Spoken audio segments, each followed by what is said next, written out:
हाँ जी, अस्सलाम वालेकुम। आवाज़ आ रही है आप लोगों को? जी वालेकुम सलाम सर। जी वालेकुम आ रही सलाम है सर, बस। आप कैसे? स्लाइड्स भी नज़र आ रही हैं? जी सर। जी सर। हाँ जी, कोई क्वेश्चन है? एक क्वेश्चन एंड पे कोई पूछना चाह रहा था, मैंने वो मीटिंग एंड कर दी है। कोई क्वेश्चन है लास्ट डिस्कशन से रिलेटेड तो पूछ लें क्विकली।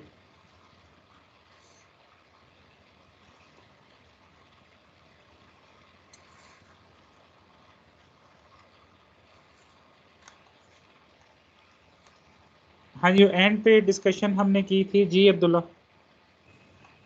सर जब हमने उसका टेबल को वो ब्रेक डाउन किया है, तो भी हमने मतलब कि उसका सिमिलर टाइप का डाटा ही दोबारा री एंटर करवाया था। उस डाटा को हम क्या कहेंगे? मतलब कि P1 और P2 को जब हमने ब्रेक किया है, तो उसकी दो हमने रोज बनाई है और वो सेम टाइप का डाटा जब रिपीट किया, वो सेम टाइप का जो डाटा रिपीट हो रहा है, हम उस डाटा को क्या कहेंगे? रिडंडेंसी, उसी को डुप्लीकेशन रिडंडेंसी कहते हैं ना। Okay sir.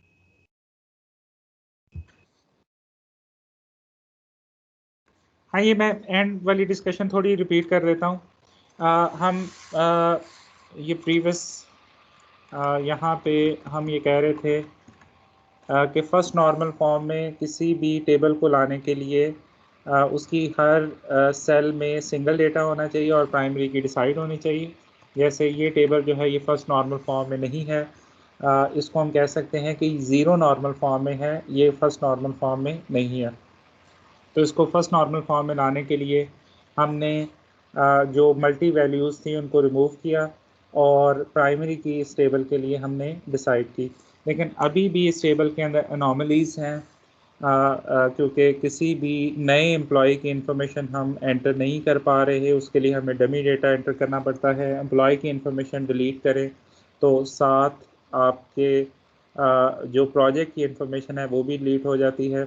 और अगर किसी वैल्यू को हम अपडेट करें तो उससे सिंगल वैल्यू को हमें मल्टीपल प्लेसेस पे अपडेट करना पड़ता है। जैसे अगर सैलरी चेंज होती है तो यहाँ पे भी चेंज करनी पड़ेगी, यहाँ पे भी चेंज करनी पड़ेगी।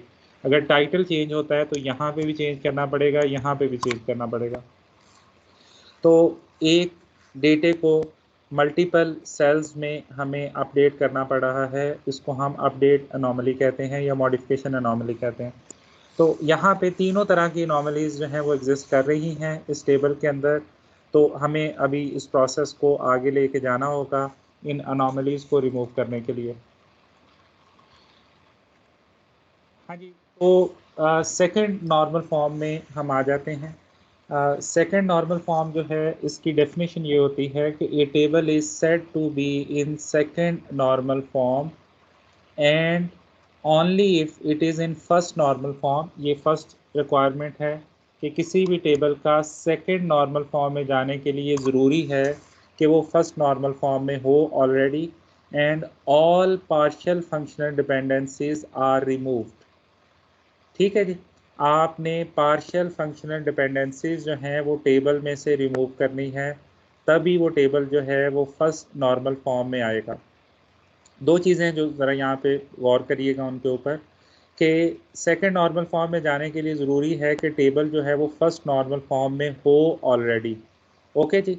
और अगर उस टेबल के अंदर पार्शियल फंक्शनल डिपेंडेंसी है तो आपको उस डिपेंडेंसी को रिमूव करना पड़ेगा सेकंड नॉर्मल फॉर्म में जाने के लिए। तो अगर पार्शियल फंक्शनल डिपेंडेंसी है फर्स्ट नॉर्मल फॉर्म वाले टेबल में तो आप रिमूव करेंगे तो फिर ही आप सेकंड नॉर्मल फॉर्म में जाएंगे। अब दूसरी चीज़ ये है कि अगर फर्स्ट नॉर्मल फॉर्म में टेबल है ऑलरेडी और पार्शियल फंक्शनल डिपेंडेंसी भी नहीं है, तो इसका मतलब ये हुआ कि वो table already second normal form में है। तो आपको उसे सेकंड नॉर्मल फॉर्म में लेके जाने के लिए कोई एक्स्ट्रा एफर्ट करने की ज़रूरत नहीं है, वो ऑलरेडी सेकंड नॉर्मल फॉर्म में है। लेकिन अगर पार्शियल फंक्शन डिपेंडेंसी है तो आपको उसे रिमूव करना पड़ेगा। उसको रिमूव करने का तरीका क्या है? उसको रिमूव करने का तरीका यहाँ पे लिखा हुआ है कि आपने उसको किस तरीके से रिमूव करना है। तो to remove partial functional dependency we create another table containing determinant and dependent. अब ये टर्म्स आ गई हैं डिटर्मिनेंट और डिपेंडेंट की। तो आपने क्या करना है, आपने जो पार्शियल डिपेंडेंसी वाले कॉलम्स हैं उन सब को आपने टेबल में से निकाल के उनके लिए अलहदा से टेबल बना देना है। ठीक है, जिसमें वो डिटर्मिनेंट एट्रीब्यूट भी आ जाएंगे और डिपेंडेंट एट्रीब्यूट्स भी आ जाएंगे। और जो डिटर्मिनेंट एट्रीब्यूट है वो उस नए टेबल के अंदर, अब मैं नए टेबल का वर्ड यूज़ कर रहा हूँ, उस नए टेबल के अंदर वो प्राइमरी की होगा। तो जो आप नया टेबल बनाएंगे उसमें डिटर्मिनेंट जो है वो प्राइमरी की बन जाएगा और बाकी कॉलम्स भी आपने वहाँ पे इंक्लूड कर देने हैं। ओके जी, तो अब नीचे वाली स्टेटमेंट ज़रा पढ़िएगा। Copy of determinant remains in the original table. ठीक है, तो जो डिटर्मिनेंट है उसकी कॉपी आपने ओरिजिनल टेबल के अंदर भी मेंटेन रखनी है। इसका कन्वर्जन प्रोसेस या रिमूवल प्रोसेस ज़रा देख लें। लेट्स से मैं अजूम कर लेता हूँ कि आपके पास एक टेबल था जिसके अंदर ये कॉलम ए था, फिर एक कॉलम बी था, और फिर एक कॉलम सी है, और एक और कॉलम है डी, और एक और कॉलम है ई। ओके जी, एक और कॉलम ले लेते हैं विद द नेम एफ। ये एक टेबल के अंदर कॉलम्स हैं और इस टेबल के अंदर जो कॉम्पोजिट की थी वो आपके पास ए और डी थे। ये इस टेबल के अंदर कॉम्पोजिट कीज़ थे और जो पार्शियल डिपेंडेंसी थी वो ये थी कि ए जो है ये फंक्शनली डिटरमिन कर रहा था बी को, और ए जो है ये फंक्शनली डिटरमिन कर रहा था सी को। एक और पार्शियल फंक्शनल डिपेंडेंसी ये थी कि डी जो है ये डिटरमिन कर रहा था ई को। ओके, अब आपने इसको रिमूव करना है। तो रिमूव करने का तरीका ये होगा कि आप एक नया टेबल बनाएंगे। उस टेबल के अंदर कॉलम्स होंगे ए और बी और सी। तो एक आपके पास ये टेबल बनेगा जिसमें कॉलम्स होंगे ए, बी और सी। ए उस टेबल के अंदर प्राइमरी की होगा। ओके जी, तो ये आपका एक टेबल इस सिचुएशन के अंदर ये बन जाएगा। Let's call it table number 1। और टेबल नंबर 2 आपके पास इस सिचुएशन के अंदर बनेगा जो दूसरी पार्शियल डिपेंडेंसी को रिमूव करेगा, यानी एक कॉलम उसमें डी होगा और दूसरा कॉलम उसमें ई होगा। दो कॉलम का ये टेबल बनेगा और यहाँ पे डी जो है ये प्राइमरी की होगा। ओके, तो आपने क्या किया, आपने ये वाली जो डिपेंडेंसी है इसको कैसे रिमूव किया, इस पूरे को आप सेपरेट टेबल बना दिया और इस डी वाली सिचुएशन को आपने सेपरेट टेबल बना दिया। तो जब आपने इसको रिमूव करना है तो ये पॉइंट नंबर 2 ज़रा पढ़े। Copy of determinant remains in the original table. तो आपका ओरिजिनल टेबल भी है यहाँ पे। तो ओरिजिनल टेबल में आपका बी कॉलम रिमूव हो जाएगा, सी कॉलम रिमूव हो जाएगा और ई कॉलम रिमूव हो जाएगा। और ओरिजिनल टेबल के अंदर आपके पास कॉलम्स रह जाएंगे ए और डी और एफ।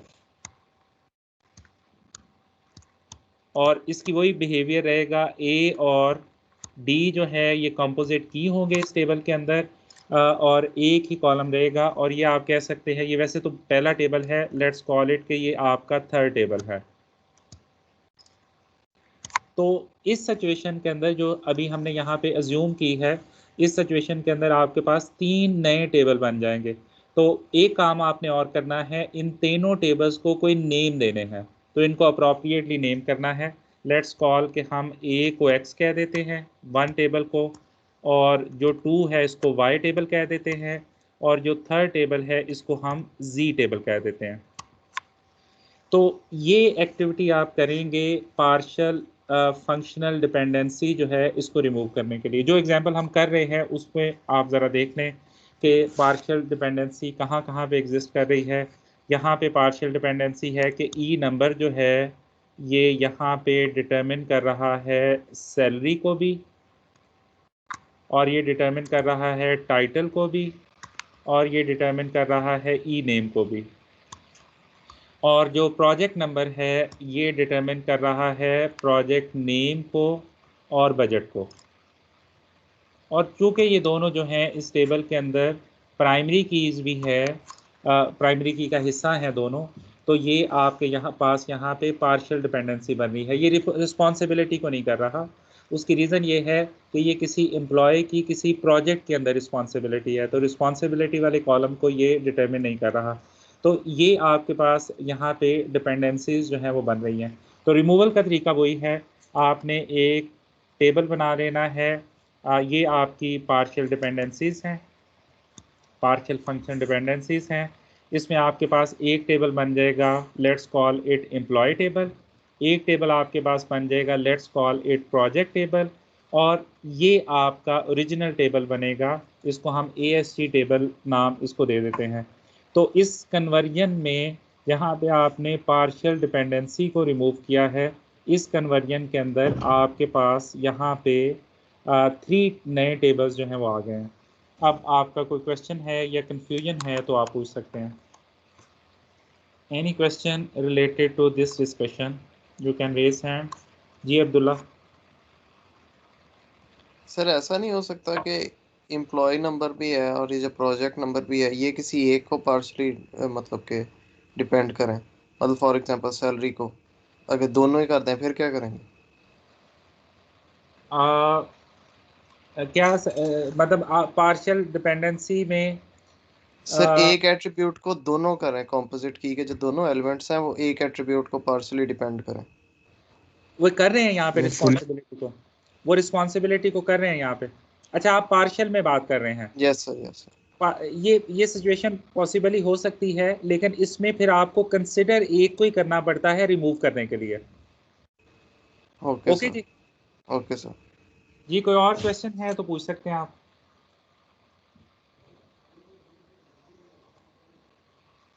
कोई क्वेश्चन है या कंफ्यूजन है तो आप पूछ सकते हैं। यहाँ तक कोई क्वेश्चन है या कंफ्यूजन है तो पूछ सकते हैं। सर ये जो अभी अब्दुल्ला ने बात की थी कि एक ही जो होगा कॉलम उसको वो दोनों मतलब जो कीज हैं वो दोनों एक को ही कर रही होंगी, तो ये तो सर फुली डिपेंडेंट नहीं कह रहा? नहीं, वो एक्चुअली कह रहा है सेपरेटली। फुली डिपेंडेंसी तो होगी जब पूरा कॉम्बिनेशन डिटरमिन करेगा। वो एक्चुअली कह रहा है कि सेपरेटली भी डिटरमिन कर रहे हैं एक कॉलम को। मेरा ख्याल शायद यही क्वेश्चन था। यस सर, यही क्वेश्चन था, यही था, सेपरेटली जब का वो था। देखिए, जब वो इकट्ठे करेंगे तो ये फुल फंक्शनल डिपेंडेंसी होगी। ओके जी। Okay sir. ओके। हाँ जी, आगे मूव करें। कोई क्वेश्चन है आपका तो पूछ सकते हैं आप। अब जरा अनोमलीज पे आ जाए दोबारा से। काफ़ी हद तक आपकी अनोमलीज जो हैं वो रिमूव हो गई हैं। अब ज़रा देखें कि अगर आपने नए एम्प्लॉय की इन्फॉर्मेशन एंटर करनी है तो वो एंटर हो जाएगी। प्रोजेक्ट की इन्फॉर्मेशन के बारे में आपको वरीड होने की ज़रूरत नहीं है। नए प्रोजेक्ट की इन्फॉर्मेशन आपने एंटर करनी है तो वो भी एंटर हो जाएगी प्रोजेक्ट टेबल के अंदर। एम्प्लॉय की इन्फॉर्मेशन अगर आप डिलीट करते हैं तो सिर्फ एम्प्लॉय की इन्फॉर्मेशन डिलीट होगी, और अगर आप प्रोजेक्ट की इन्फॉर्मेशन डिलीट करते हैं तो सिर्फ प्रोजेक्ट की इन्फॉर्मेशन जो है वो डिलीट होगी। ओके जी। अब ज़रा देखिएगा कि अब आपके पास 3 टेबल्स आ गए हैं। 3 टेबल्स आपको यहाँ पे नज़र आ रहे हैं। एक टेबल एम्प्लॉय का टेबल है, this is your first table. एक टेबल यहाँ पे प्रोजेक्ट का टेबल है, और एक टेबल आपके पास यहाँ पे AST का टेबल है, असाइनमेंट का टेबल है। अब आपको थर्ड नॉर्मल फॉर्म में जाने के लिए क्या करना होगा? थर्ड नॉर्मल फॉर्म में जाने के लिए table is said to be in third normal form if and only if it is in second normal form and all transitive dependencies have been removed। तो ट्रांजिटिव डिपेंडेंसी क्या होती है कि non की एट्रीब्यूट दूसरे नॉन की attribute जो है इसको डिटरमिन करे। यहाँ पे वही बात आ जाएगी कि थर्ड नॉर्मल फॉर्म में जाने के लिए ज़रूरी है कि वो table already second normal form में हो और ट्रांजिटिव डिपेंडेंसी उसमें ना हो। अगर ट्रांजिटिव डिपेंडेंसी नहीं है तो ऑलरेडी थर्ड नॉर्मल फॉर्म के अंदर है। अगर ट्रांजिटिव डिपेंडेंसी है तो आपको उसे रिमूव करना पड़ेगा। अब ज़रा उसी सिचुएशन में दोबारा से आ जाएं। अब आपके पास 3 टेबल है। पहले आपके पास जो है वो एक ही टेबल था, अब आपको तीनों में देखना पड़ेगा कि क्या ट्रांजिटिव डिपेंडेंसी एग्जिस्ट करती है या नहीं करती है। तो लेट्स स्टार्ट विद ASG। क्या ASG में ट्रांजिटिव डिपेंडेंसी हो सकती है? जी, कोई बताना चाहे? No sir, no. यहाँ पे तो दो एट्रीब्यूट है ही नहीं है जो नॉन की हो, तो यहाँ यस पे तो सर, पॉसिबल ही इसलिए नहीं नहीं है होगा। Transitive dependency. तो ये टेबल जो है ये ऑलरेडी थर्ड नॉर्मल फॉर्म में है। तो जब ट्रांजिटिव डिपेंडेंसी है ही नहीं तो आपको रिमूव करने की जरूरत भी नहीं है, तो ये ऑलरेडी थर्ड नॉर्मल फॉर्म में है। Let's discuss the project table. जी, अब इसमें ट्रांजिटिव डिपेंडेंसी हो सकती है, तो अगर होगी तो किन के दरमियान होगी? सर प्रोजेक्ट नेम और बजट। प्रोजेक्ट नेम और बजट के दरमियान। तो लॉजिकली प्रोजेक्ट नेम जो है ये बजट को डिटरमिन नहीं कर सकता। ठीक है, लॉजिकल पॉइंट ऑफ व्यू से हम कह सकते हैं कि नहीं कर सकता। कुछ सिचुएशंस में शायद ये कर भी सकता है, अगर प्रोजेक्ट नेम यूनिक है तो ये कर भी सकता है, लेकिन अगर वो यूनिक है तो फिर हमने P नंबर को ही क्यों लिया है यहाँ पे प्राइमरी के तौर पे, तो यहाँ पे भी इसकी सेंस नहीं बनती ट्रांजिटिव डिपेंडेंसी की। तो इस टेबल के बारे में भी हम ये कह सकते हैं कि ये ऑलरेडी थर्ड नॉर्मल फॉर्म में है, क्योंकि इसमें ट्रांजिटिव डिपेंडेंसी है ही नहीं। अब आ जाते हैं इस टेबल के ऊपर जिसका नाम है एम्प्लॉय। अब यहाँ पे लेट्स टेक एन अजम्पशन, जिस ऑर्गेनाइजेशन की हम बात कर रहे हैं, हम ये कहते हैं कि उस ऑर्गेनाइजेशन में जो सैलरी है वो डिटरमिन होती है on the basis of title.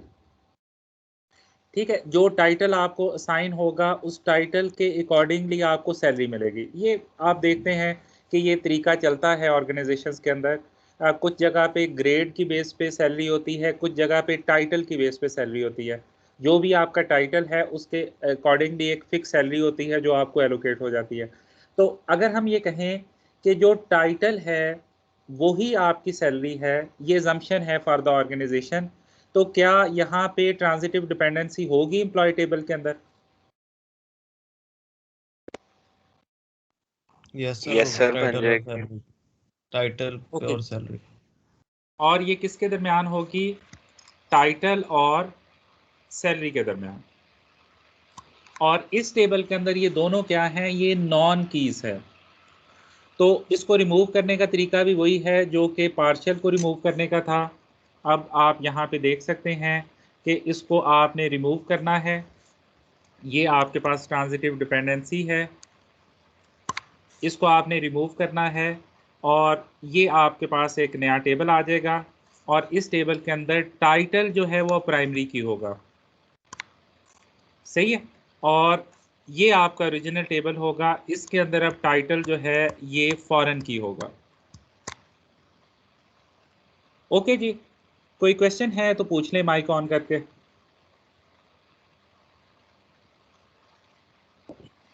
Sir जो बाकी टेबल्स हैं वो भी रहेंगे ना? यस, ये तो नए टेबल बन रहे हैं ना, तो बाकी आपके उसी तरीके से रहेंगे।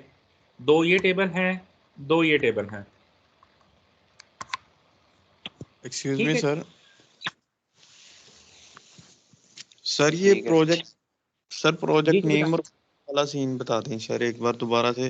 सर इसी तरह हमने टाइटल और सैलरी को किया है, क्योंकि वो भी एक नाम है तो वो सैलरी को डिफाइन कर रही है, हाँ, डिटरमिन। इसी तरह प्रोजेक्ट नेम भी अगर कहें तो फिर वो डिटरमिन कर नहीं सकता उस, अगर स्पेसिफिक बजट हो किसी भी नहीं आप प्रोजेक्ट के। देखें, दो सिचुएशंस हैं यहाँ पे। मैं आपको बताता हूँ, जो बात मैंने की थी मैं उसको रिपीट कर देता हूँ। मैंने कहा था कि प्रोजेक्ट की तीन तरह की इंफॉर्मेशन है आपके पास सेव्ड। एक प्रोजेक्ट का नंबर है, और एक प्रोजेक्ट का नेम है, और एक उसका बजट है। पॉइंट समझ रहे हैं यहाँ तक? अब हमने ये कहा था कि अगर ऑर्गेनाइजेशन ये अज्यूम करती है कि हर प्रोजेक्ट का नेम जो है वो यूनिक होगा, मतलब आज जो प्रोजेक्ट हुआ है उसको जो नाम दिया गया है वो नाम कभी रिपीट नहीं होगा, ठीक है, तो फिर प्रोजेक्ट नेम में आपके पास डिफरेंट वैल्यूज आएंगी। ये मेरा पॉइंट समझ रहे हैं ना यहाँ तक।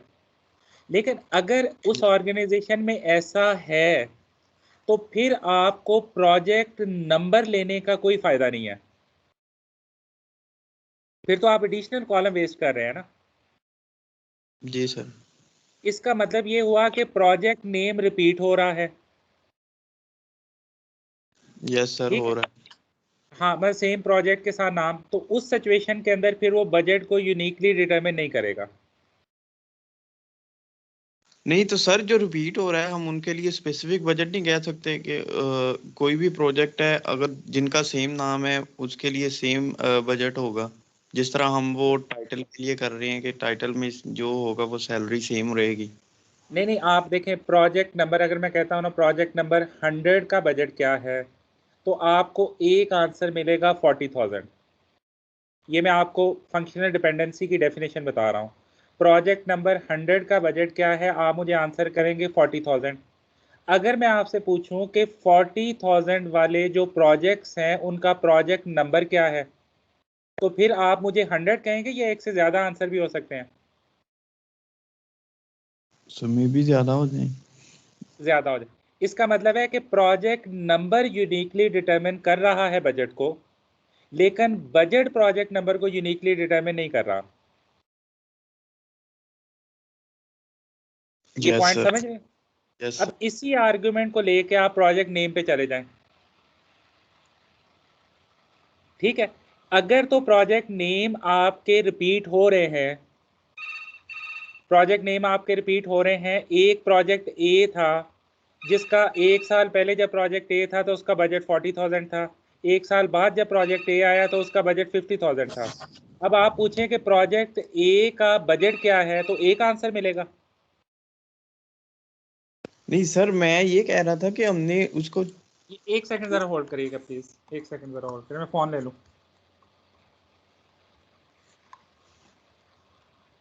चलें, बंद हो गया जी। पूछे, क्वेश्चन क्या था आपका? सर वो रिपीट करना हमने एक स्पेसिफिक कर दिया हुआ है कि जिस तरह हमने वो सैलरी स्पेसिफाइड कर दी थी कि इस साल के लिए अगर ये इतनी है तो ये इतनी ही रहेगी, ये चेंज नहीं होगी। तो अगर कोई भी इस नाम का प्रोजेक्ट आएगा तो ये इतना ही नहीं, रहेगा, ये ये चेंज। रिपीट हो सकता है। लेट्स से कंस्ट्रक्शन प्रोजेक्ट है, जो रनिंग कंस्ट्रक्शन प्रोजेक्ट हैं ऑर्गेनाइजेशन के अंदर, उनके नाम है construction project 1, construction project 2, construction project 3, जो इस साल में चल रहे हैं। ठीक है, अगर 3-4 साल बाद जो रनिंग प्रोजेक्ट्स हैं आप कहते हैं कि इसका नाम है construction project 1, construction project 2, construction project 3, तो रिपीट तो हो सकते हैं।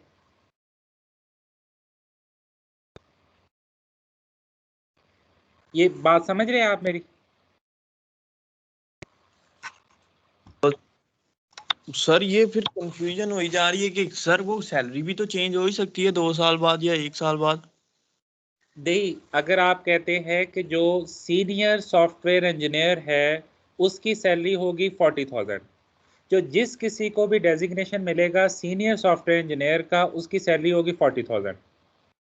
ठीक है, जो जूनियर सॉफ्टवेयर इंजीनियर होगा उसकी सैलरी होगी 30,000।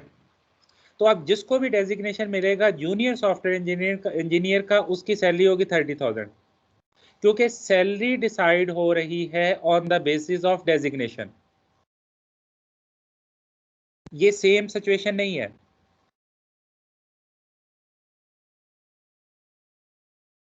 ये पॉइंट समझ रहे हैं? ये सेम सिचुएशन नहीं है।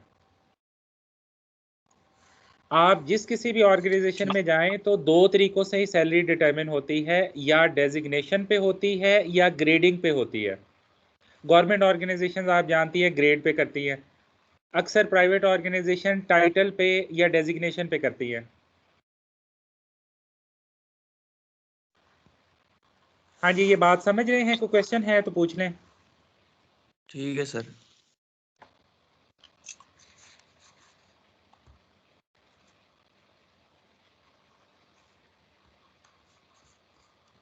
हाँ जी, अब मैं आपको ये जो डेटा है उस इस टेबल्स के अंदर, अभी तो मैं सिर्फ टेबल्स आपको दिखा रहा था, आपको डेटा डाल के अब टेबल्स के अंदर दिखा देता हूँ। जो डेटा आपने इनिशियली देखा था अब वो आपको इस सिचुएशन के अंदर नज़र आ रहा है। आपके पास 4 टेबल बन गए। ये आपके पास एम्प्लॉय टेबल है, या आपके पास ASG टेबल है, और नीचे आपके पास पे टेबल है, और यहाँ पे आपके पास प्रोजेक्ट टेबल है। तो अब आपके पास अनोमलीज जो हैं वो रिमूव हो गई हैं। ये ऑर्गेनाइजेशन के अंदर टाइटल हैं, electrical engineer, analyst, mechanical engineer और प्रोग्रामर, और हर एक के लिए सैलरी जो है वो डिसाइडेड है। और यहाँ पे आपके पास एज ए फॉरेन की जो है वो टाइटल आ रहा है कि हर एक का जो टाइटल है वो आपके पास यहाँ पे एज ए फॉरेन की आ रहा है, और उसकी सैलरी जो है it is determined by the pay table, जो कि आपने थर्ड नॉर्मल फॉर्म में जाने के लिए बनाया था। ओके जी, तो यहाँ पे कोई क्वेश्चन है तो पूछ लें आप। अभी हमने पूरा प्रोसेस देखा है कि किस तरीके से हम कन्वर्जन करते हैं। कोई स्टिल किसी का क्वेश्चन है तो he can ask by raising the hand. एक और एग्जांपल हम करेंगे, ज़रा थोड़ी सी डिफरेंट होगी। कोई क्वेश्चन है किसी का तो पूछ सकता है। Let's do another example.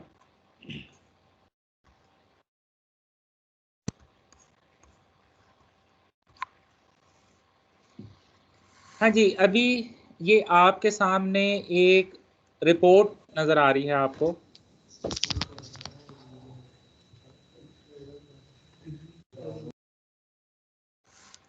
हाँ जी, अभी ये आपको एक रिपोर्ट नज़र आ रही है। नॉर्मली ये रिपोर्ट जो होती है ये at the end of the semester teachers जो हैं ये एग्जामिनेशन डिपार्टमेंट के अंदर सेंड करते हैं। जो भी रनिंग सेमेस्टर होता है, जो कोर्स वो टीच कर रहे होते हैं, जिन स्टूडेंट्स को वो टीच कर रहे होते हैं, उनके ग्रेड्स जो हैं वो रिटर्न कर रहे होते हैं। हाँ, ये अपना माइक ज़रा इसका ख्याल रखा करें। मैं इंटेंशनली आपको फोर्स म्यूट नहीं करता, ताकि अगर ड्यूरिंग द डिस्कशन किसी ने क्वेश्चन करना है तो वो अपना अनम्यूट करके क्वेश्चन कर सके। ठीक है, तो आप जानते हैं कि ये जब आप अनम्यूट करते हैं तो सारी क्लास जो है वो डिस्टर्ब होती है। तो ज़रा इसको केयरफुली देखा करें। अपना जो माइक है इसको केयरफुली जो है वो कंसिडर किया करें।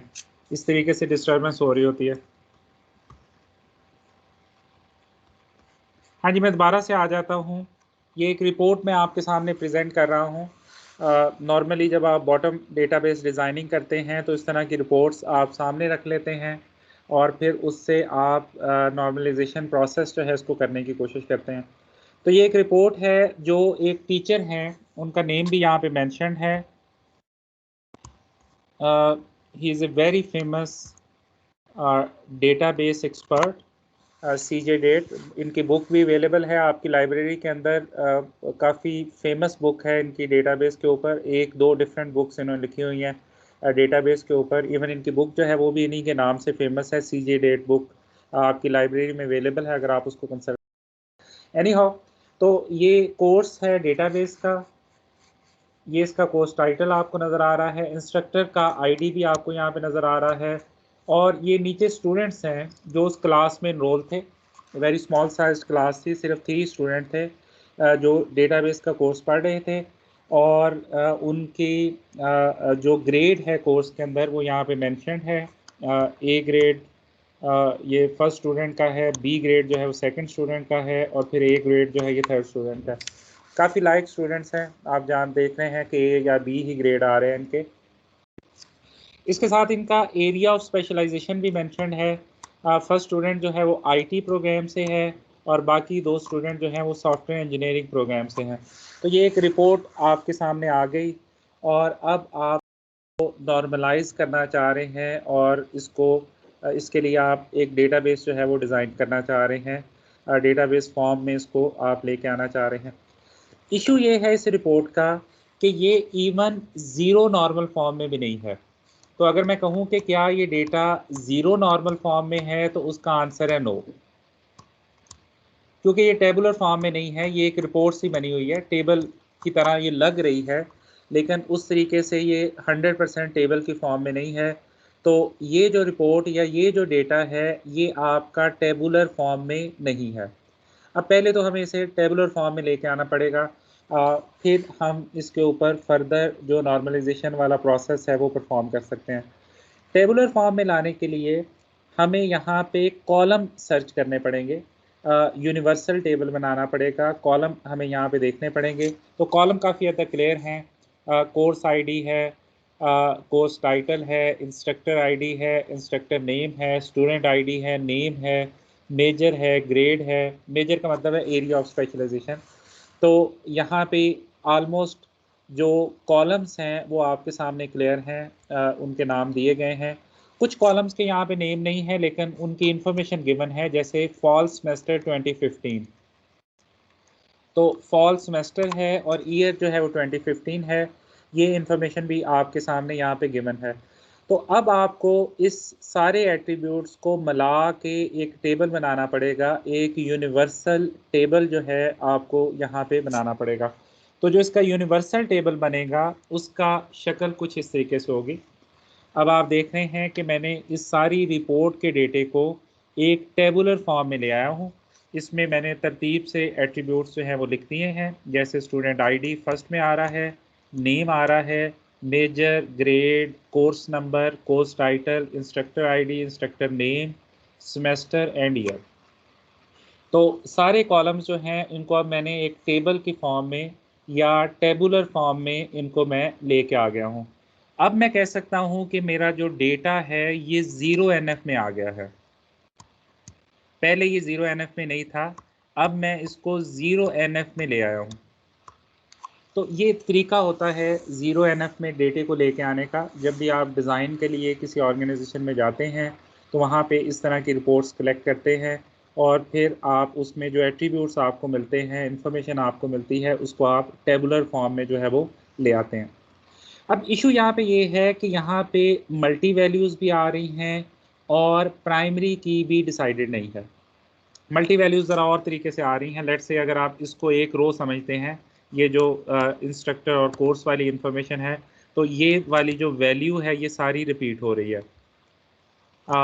सेम के लिए 3 वैल्यूज़ जो हैं वो यहाँ पे रिपीट हो रही हैं। तो आपको यहाँ पे सबसे पहले इसे फर्स्ट नॉर्मल फॉर्म में लाने के लिए आपको मल्टी वैल्यूज़ जो हैं इनको रिमूव करना पड़ेगा। तो उसको रिमूव करने का तरीका ये है कि ये वाली इंफॉर्मेशन जो है इसको आपको 3 टाइम्स रिपीट करना पड़ेगा। तो मैं ऐसा ही करता हूँ, अगली दफ़ा इस सेम इंफॉर्मेशन को मैं 3 टाइम्स जो है वो रिपीट कर देता हूँ और मल्टी वैल्यूज़ जो है वो रिपीट हो गए, ख़त्म हो गई हैं यहाँ पे। अब आप देख सकते हैं कि हमने इस इंफॉर्मेशन को 3 टाइम्स रिपीट कर दिया है और अब इस टेबल के अंदर मल्टी वैल्यूज़ नहीं है। लेकिन अभी ये फर्स्ट नॉर्मल फॉर्म में नहीं है क्योंकि इस टेबल के लिए प्राइमरी की हमने डिसाइड नहीं की। तो मैं चाहूँगा कि ये काम आप कर दें, इस टेबल के लिए प्राइमरी की डिज़ाइन कर दें। जी, कोई क्वेश्चन है तो पहले वो पूछ लें अभी की डिस्कशन से रिलेटेड। अगर क्वेश्चन नहीं है तो इस टेबल के लिए ज़रा प्राइमरी की डिसाइड करें। सर स्टूडेंट आईडी बन जाएगी। हाँ जी, स्टूडेंट आईडी बन जाएगी। गुड, कोई और बताना चाहे?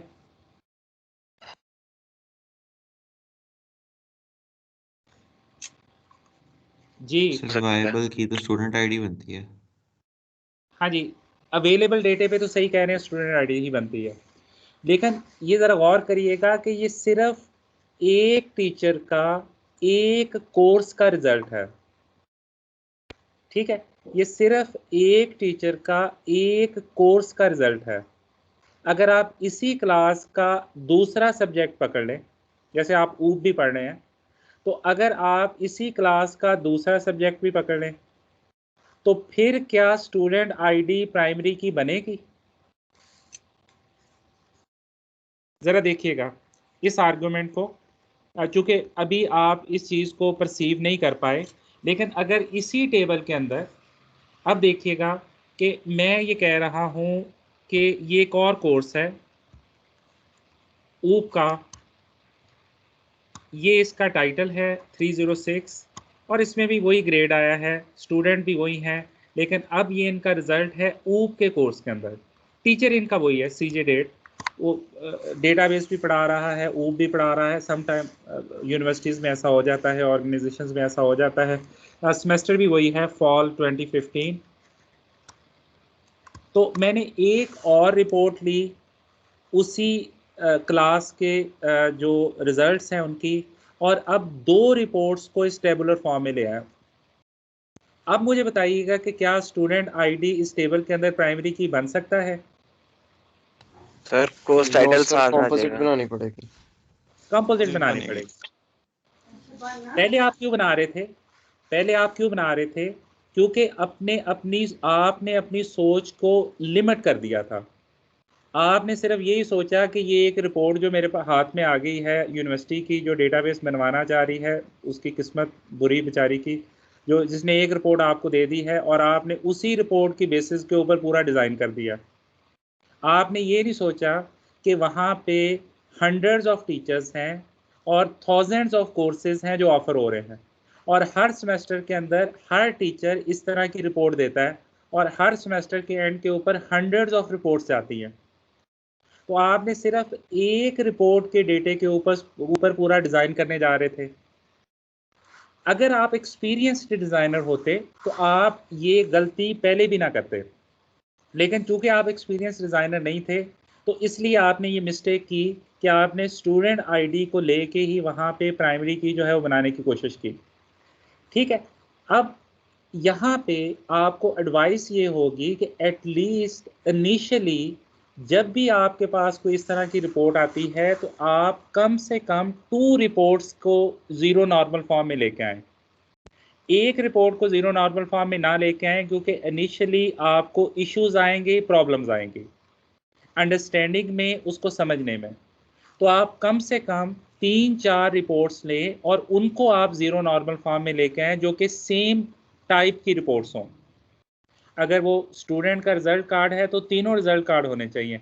अगर वो टीचर की रिज़ल्ट नोटिफिकेशन रिपोर्ट है तो वो सेम होनी चाहिए, उसी नोटिफिकेशन रिपोर्ट को आप ज़ीरो नॉर्मल फॉर्म में लेके आएँ। और फिर आप इसकी मल्टी वैल्यूज़ को रिमूव करें।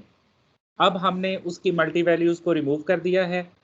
अब आपके पास जो डेटा है वो ज़रा थोड़ा सा ज़्यादा पॉपुलेट हो गया, आपको विजन भी थोड़ा ज़्यादा क्लियर हो गया। अब आप गौर कर सकते हैं कि स्टूडेंट आईडी के साथ क्या हम प्राइमरी की कंपोजिट की बना सकते हैं? तो आंसर है नो, कंपोजिट बनानी पड़ेगी, एक कॉलम की नहीं बन सकती।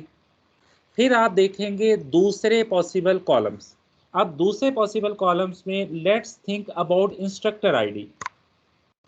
अब इंस्ट्रक्टर आईडी देखें रिपीट हो रहा है। ठीक है, स्टूडेंट आईडी कॉम्बिनेशन पूरे का पूरा यहाँ पे और यहाँ पे, और फिर नीचे जाके देखें ये सेम कॉम्बिनेशन जो है वो यहाँ पे और यहाँ पे रिपीट हो रहा है। तो इसका मतलब ये है कि स्टूडेंट आईडी को इंस्ट्रक्टर आईडी के साथ कंपोजिट नहीं किया जा सकता। तो ये ऑप्शन आपकी ठीक नहीं है। तो आप टाइटल की ऑप्शन जो है इसके ऊपर गौर करें और इन दोनों को मिला के आप इसकी कंपोजिट की बना दें। अब देखें, टाइटल जो है ये बड़ी ही लॉजिकल चॉइस है, क्योंकि कभी भी एक टीचर किसी भी स्टूडेंट के एक ही कोर्स के अंदर दोबारा से रिपीटेडली रिजल्ट नहीं बताएगा। तो ये हाईली अनलाइकली है कि ये पूरा कॉम्बिनेशन जो है वो कभी रिपीट हो। तो ये आपके पास परफेक्ट चॉइस है कि आप स्टूडेंट आईडी को और कोर्स आईडी जो है, कोर्स टाइटल सॉरी हो गया, कोर्स आईडी जो है इसको आप कंपोजिट की बनाएं। तो जब आप ये कर लेंगे, ये सारी एक्टिविटी जब आप कर लेंगे, तो फिर आपका जो डेटा है, अब वो टेबल जो है सॉरी वो आपका फर्स्ट नॉर्मल फॉर्म में आ जाएगा। ओके जी, कोई क्वेश्चन है या कंफ्यूजन है तो आप पूछ सकते हैं। यहाँ तक कोई क्वेश्चन है या कंफ्यूजन है तो आप पूछ सकते हैं। सर यहाँ पे कोर्स नंबर भी तो आ सकता है। कोर्स जी नंबर सर, ये पूछ कर रहा भी हूँ। तो आ सकता है बीच में। कोर्स नंबर का क्या इशू है बताइएगा ज़रा दोबारा से। सर कोर्स नंबर भी तो मिलके कंपोजिट की बना ही सकता है स्टूडेंट आईडी के साथ। तो मैंने उसी के साथ बनाई है। सर आपने कोर्स टाइटल के साथ बनाई है। मैंने करेक्ट कर लिया था वैसे अपने आप को, बाद में मैंने इन दोनों के साथ ही बनाई है, कोर्स आईडी के साथ और कोर्स नंबर के साथ। ठीक हो गया सर। ठीक है जी। हाँ जी, कोई और क्वेश्चन है तो पूछ लें। कोई क्वेश्चन है या कंफ्यूजन है तो आप पूछ सकते हैं। अब यहाँ पे पार्शियल डिपेंडेंसीज कौन कौन सी हैं?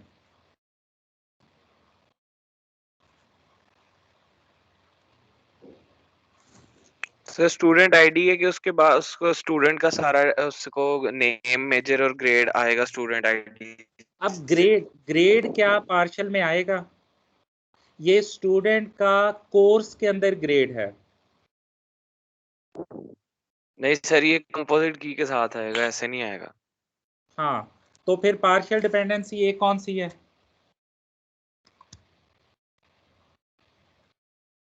एक आप एक तो सर स्टूडेंट आईडी है ना, और नेम एक और दूसरी पार्शियल डिपेंडेंसी कौन सी है?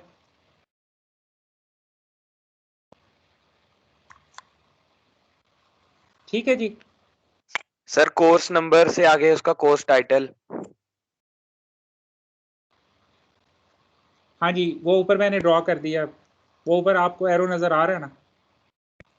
टेल ऑफ द एरो के ऊपर कोर्स नंबर है और कोर्स टाइटल जो है वो एरो हेड के ऊपर है। अभी आपके पास जो रिमेनिंग टाइम है तकरीबन 5 मिनट्स हैं। आप ज़रा मुझे ये बताएं कि सेकंड नॉर्मल फॉर्म में इस टेबल में कौन कौन से इस टेबल में कन्वर्ट होने के बाद कौन कौन से टेबल्स बनेंगे? क्विकली ज़रा कमेंट की फॉर्म में आंसर करना है आपने।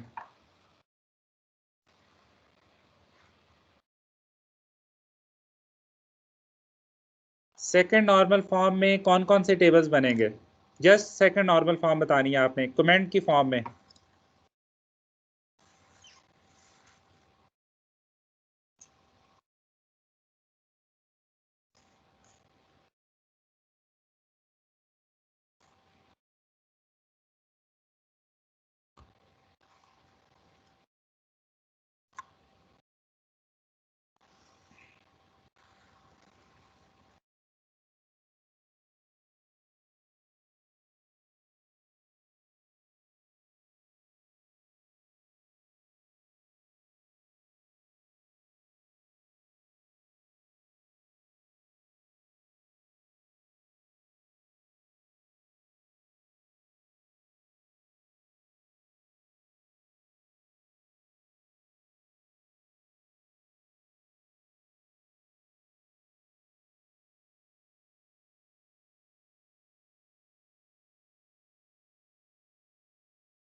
हाँ, ये 4 टेबल्स नहीं बनेंगे, 3 टेबल्स बनेंगे। ये एक मैं आंसर देख रहा हूँ 4 टेबल्स का। 4th टेबल जो है वो थर्ड नॉर्मल फॉर्म के बाद बनेगा, जब इंस्ट्रक्टर आईडी और इंस्ट्रक्टर नेम जो है वो निकलेगा एज ए ट्रांजिटिव डिपेंडेंसी।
हाँ जी, कोई क्वेश्चन है तो पूछ सकते हैं, किसी का क्वेश्चन है तो पूछ सकता है।